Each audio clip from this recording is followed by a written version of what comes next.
Yun, at napapasyal ako dito sa may trending.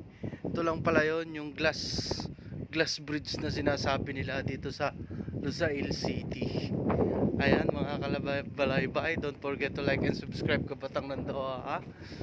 Ayan.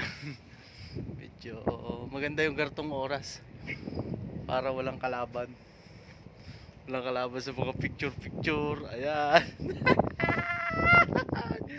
Pumasya lang din sa Lusail para na makita ito sinasabing glass bridge na ito. Ito lang pala yan, no? Ito lang yan yung aking dinadaanan na yan.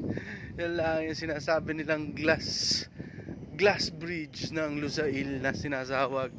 Ito yung nagtrending Ayan, no? Kita nyo naman ang Lusail City. Yan, Lusail City yan, guys.